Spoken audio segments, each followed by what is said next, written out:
I've been trying to make this video on my computer now for the entire month and it just keeps crashing.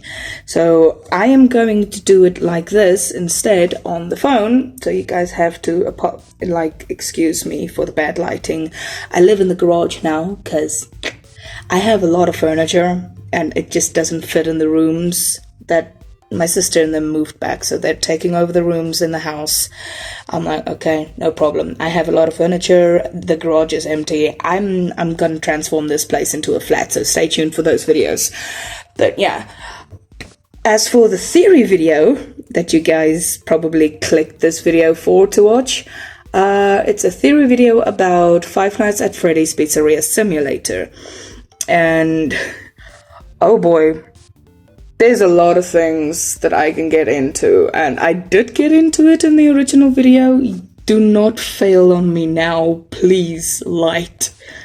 There's a lot of things that I can get into with Pizzeria Simulator. You don't like me. Hopefully that's good enough. It's a little bit dimmer, but yeah. So, Pizzeria Simulator, it is, I thought originally it's just a placeholder game, like Ultimate Custom Night ended up being, but it turns out I was wrong about that in the beginning when the game originally released. There's a lot of lore in the game that a lot of people found very quickly. Midnight Motorist, what's that? Candy Rush. I think it's Candy Rush? Yeah. And also Candy Cadet, the stories that Candy Cadet tells. So I'm gonna jump directly into Candy Cadet stories. I made a video about how the Fazbear Fright books and the Candy Cadet stories can both be related to rumors that get told. In a way, it does still count.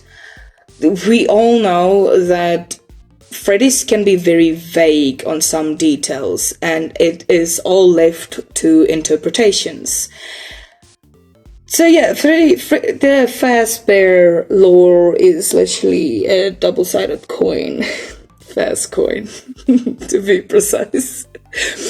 But sometimes it can feel like a D20 dice instead, because there's just so many sides to one story. And the Candy Cadet stories is one of those evidence. If you guys want to go check out the Candy Cadet interpretations that I have, I'll link the video in the card or in the description, whichever I remember to do. But as for how relevant it is to Pizzeria Simulator F6, I believe the stories to relate to Henry. Originally, my theory was that the woman and the man was Michael, but here in F6, it can also be referencing Henry. The woman that gets locked into the room has to melt 5 keys to save 5 souls, ends up being a failure, and has now 5 deaths on her hand. This could be Henry that ended up getting all the souls together in one location, having only few options to set them free, so he takes this path to set them free, and it just ends up being, again, another failure, as we see later on. Pizzeria Simulator. It's actually underneath security breach, and the blob is there. The blob is clearly possessed. That's not a creation that Fazbear Entertainment made purposefully. So we know that it ended up failing, but there is still damage that has been done, stuff that cannot be reversed now. The woman is, of course, Henry. The 5 souls would be Scrap Trap, the Peanut, Baby, Molten Freddy, Lefty, Helpy. I would say us, but we are not really one of the problems that needs to be solved or set free. We are just we are just there. As for Helpy, there's a wonderful story that I will get in a little later. The other story is from Candy Cadet, is where a boy collects a box of kittens and leaves it to the snake to eat, because he can't decide what kitten to give to the hungry snake that he already had, and ended up regretting it, cutting the snake open and stitching the cat back together and putting it back into the box. This could be Henry adopting the 5 kittens, being now taking over the business of Fazbear Entertainment, like getting into that work, taking it on as his own, leaving it to the snake, the snake being a natural reference to William Afton, being a snake. So that you can't disagree with that. That's just brilliant reference. Or what? Excuse my English, but I don't know the proper word for it. I'm trying to make this video in one take. So he ended up regretting leaving the snake to his own vices, and so after he's dead, he cuts it open. By cutting it open, meaning that he is now using the property that where Pizzeria Simulator is taking place. It is clearly the property that Fazbear Entertainment ends up building Security Breach, the Pizzaplex, on top of. This is a property that is, of course, originally owned by Edwin Murray for the MCM, Murray's Costume Manor. So this is a whole hand-me-down story, something that Fazbear Entertainment inherited, Afton owned and controlled. Henry ended up using it, like, against him, so cutting him open and burning it down, restitching the kitty corpse, putting it back where it belongs. This is the location where everything happened. This is where it belongs. But still, the damage is still there. The other story is where he's adopting 5 orphans. Again, Henry taking on the business as his responsibility. All these lost souls and the responsibility to set them free. He is taking on all of that, but it ends up that it is just the damage is done severely badly. So he just ends up regretting again having taken on all of these things that have happened because he tried to avoid it, but it still happened. And that would then be the 3 Candy Cadet stories that are relatable to Pizzeria Simulator. As for the other stories, I will get into them once I am talking about those games. But again, Pizzeria Simulator also takes place in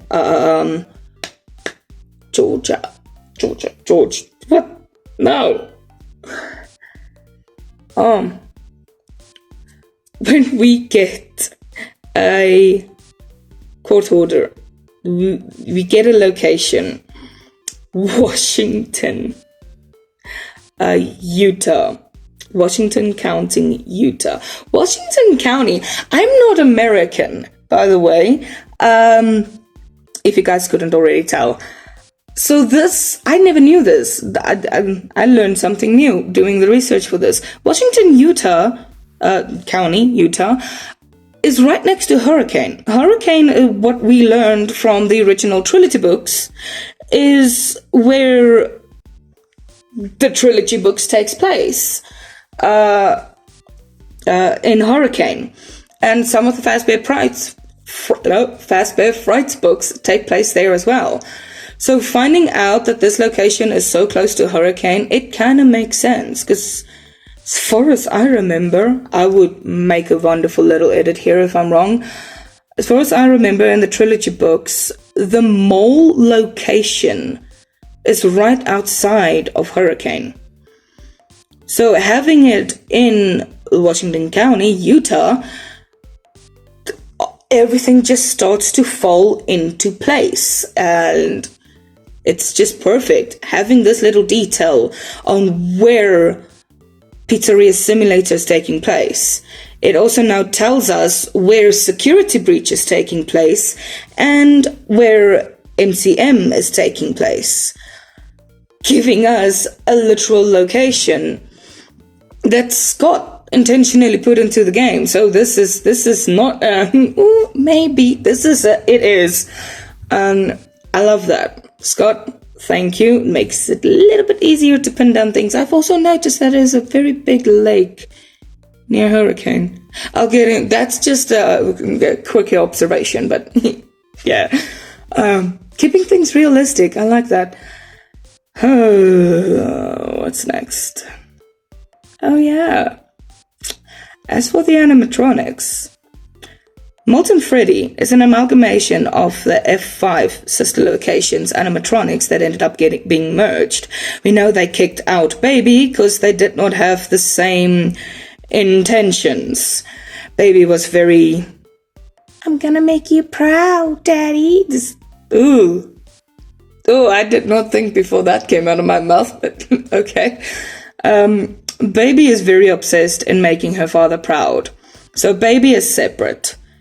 Molten Freddy is the amalgamation of all the F5 animatronics. Lefty is the puppet. But there's a little fun trick. Oh, so by the way, guys, it's the 31st and it is 3 hours before midnight. So there's crackers going off in the background. And Lefty is the puppet. We do get a screen where we see a tube of black and white stripes inside the Lefty animatronic sticking out through the arm in the back alley. So this just shows that the puppet is within Lefty. And if anybody wants to deny that, why the hell would Henry be talking to his daughter? We all at this stage know that Lefty is Charlie, Henry's daughter. So it would make sense that she would be inside Lefty. As for how she gets in it, I don't originally think it is a trap. I think that she got into the Lefty bot intentionally. How or why? I believe the movie explains that part very perfectly. If you guys haven't watched the movie yet, I would advise you to stop watching this video, because the rest of this theory is all going to be taking examples from the movie. Have you clicked away yet? Unless you don't mind spoilers. Okay, let's move on. So, in the movie, we see the puppet come out of Toy Chica's chest. She's literally piggybacking Chica like a mech suit. So, having the puppet within Lefty isn't that far of a stretch. She probably did that intentionally because, well, it would be a little bit easier to move around, probably. Not having to rely on strings or anything, but there's a whole lot of things that I can think of why it would be in another animatronic. But the idea of her piggybacking like a mech suit outfit, an exoskeleton for an already endoskeleton type of machine, it's not that far-fetched. And I love that they added that into the movie, how the puppet came out of Chica. It just helps explain how and why she's inside Lefty and F6.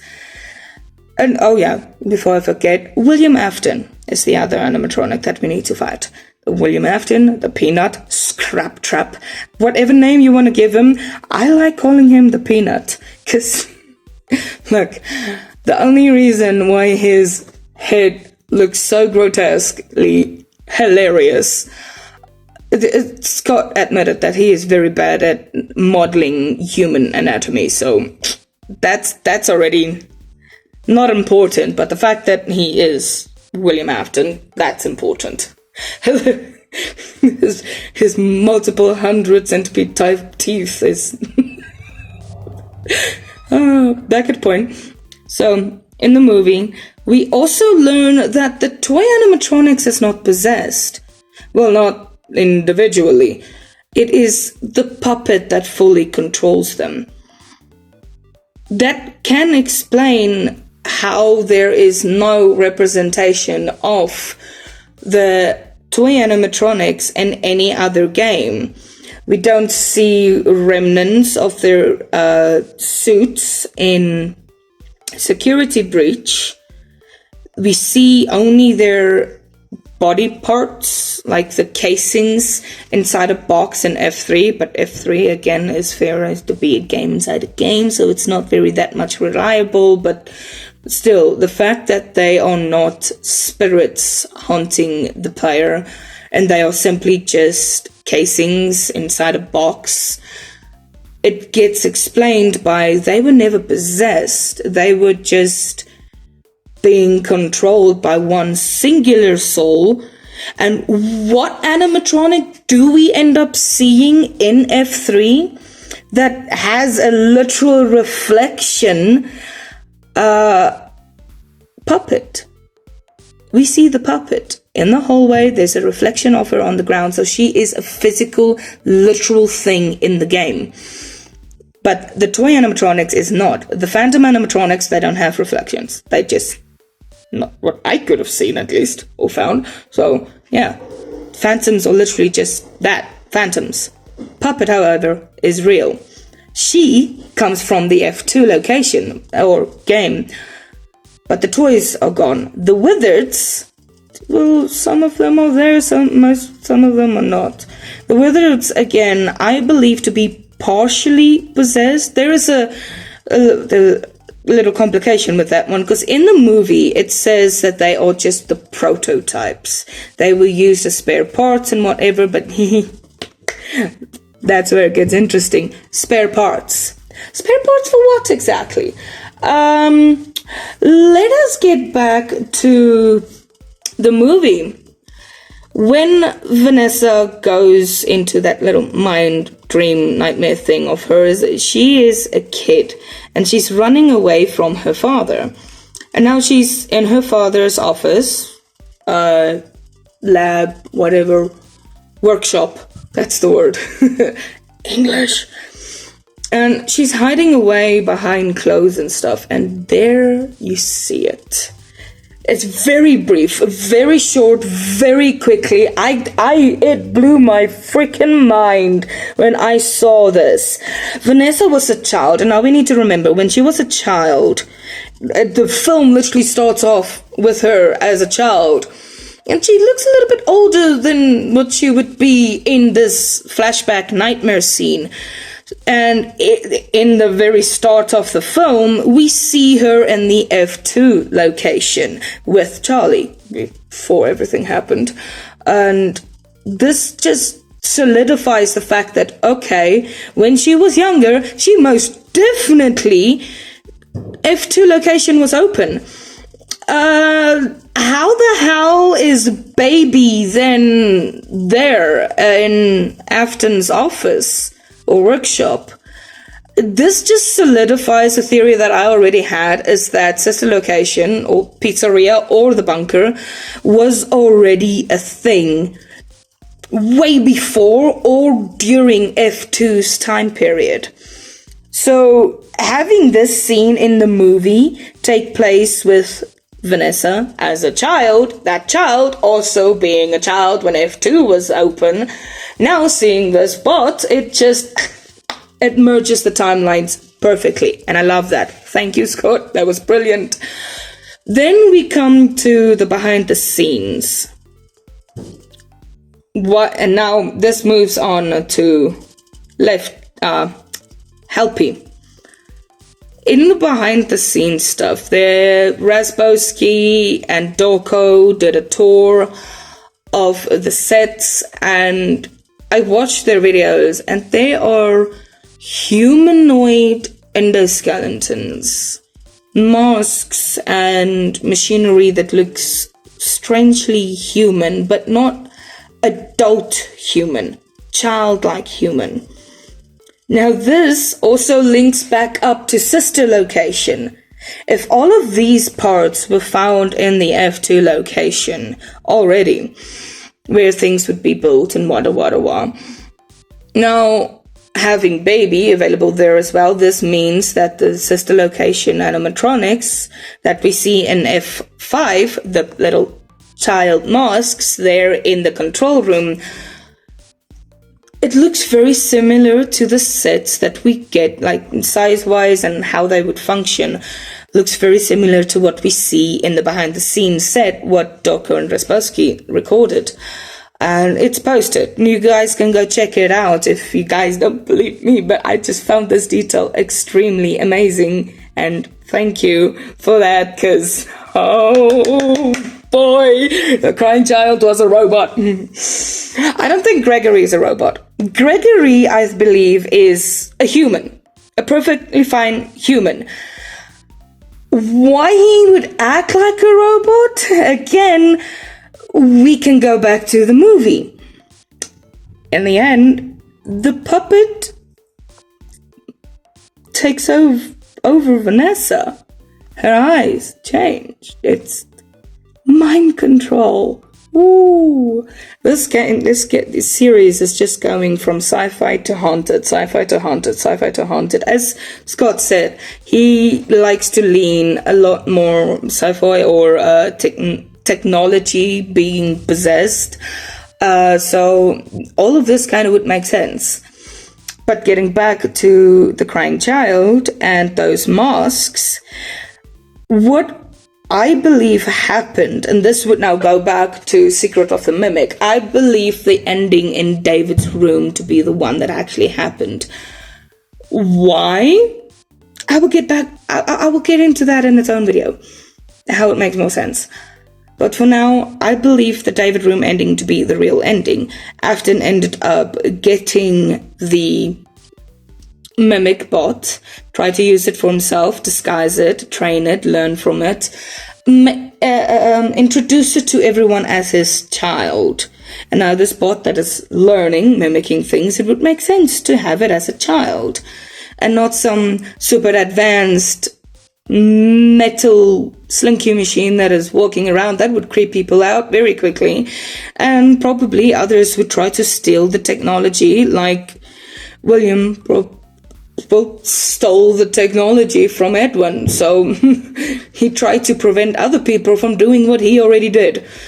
It kind of makes sense. So all the masks that we see in the control room in F5 would now make sense, and it's also now proven with the timeline merging and the evidence behind the scenes from Doko and Raspuski's videos.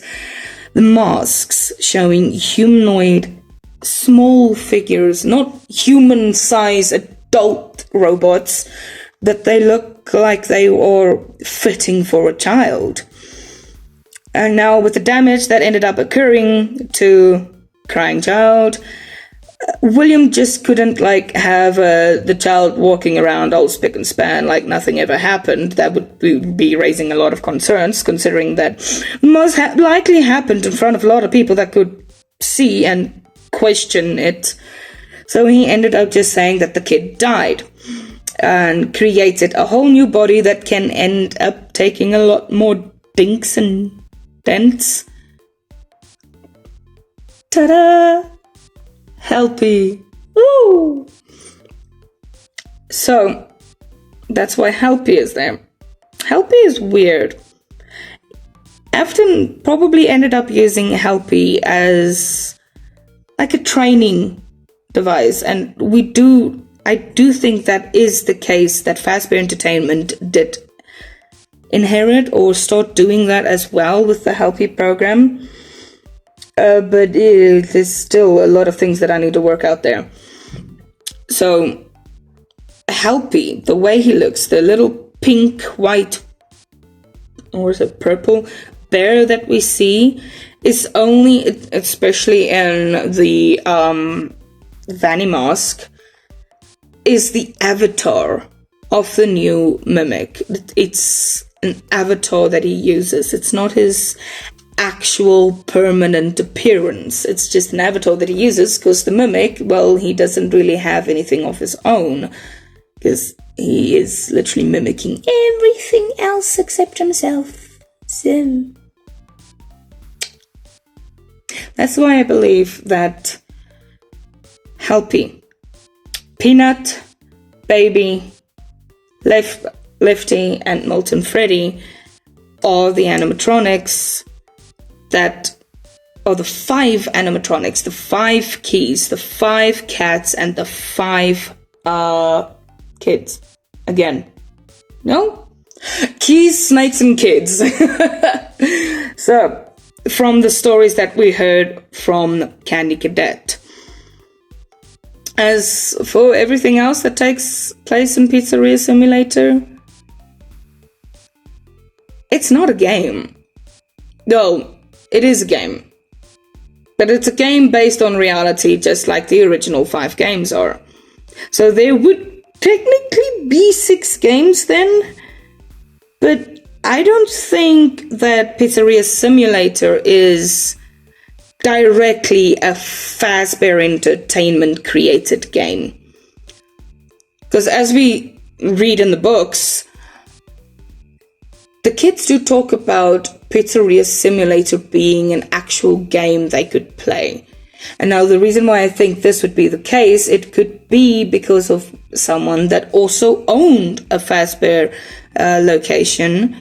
It's not ours directly.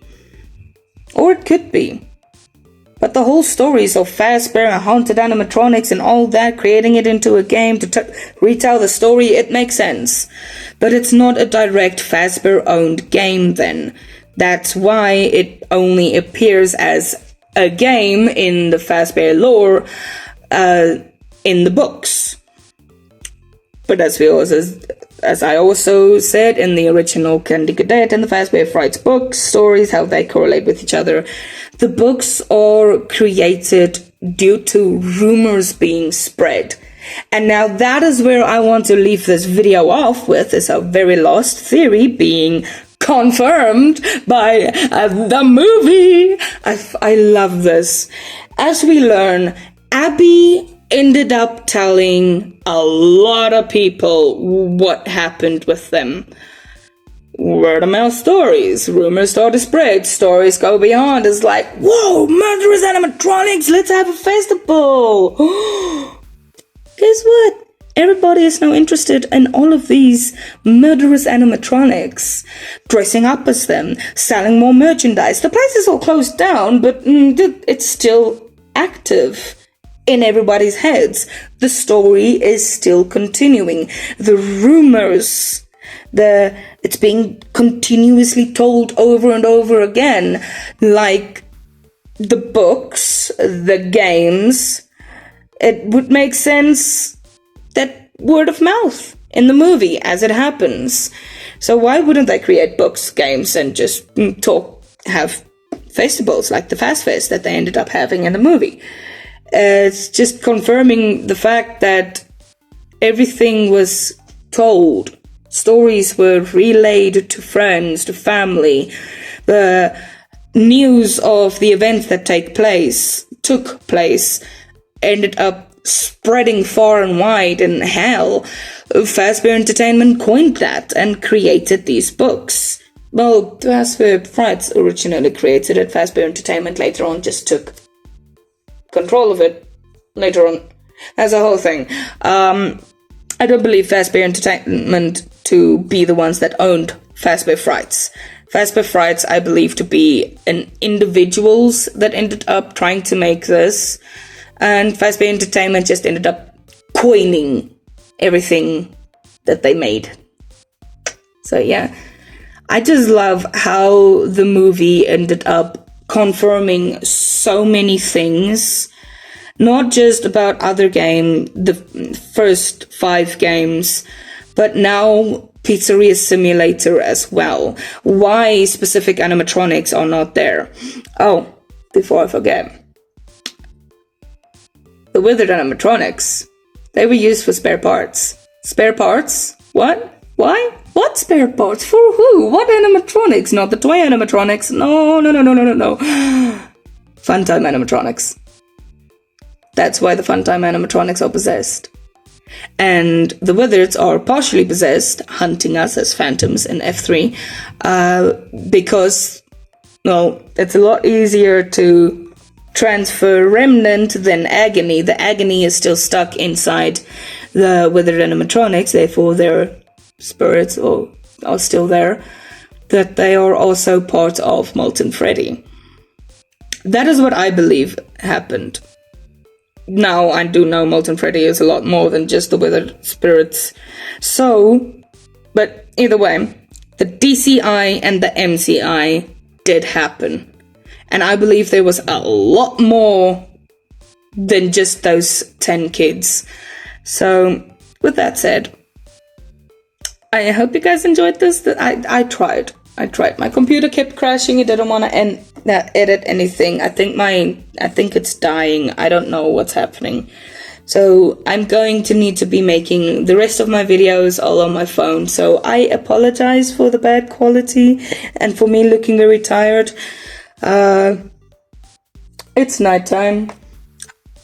I've been trying to do this video and my computer crashed on me 3 times today alone while I was trying to edit again. It is only a 22-minute video, but okay, fine, cool. Love you guys. See you guys in the next video.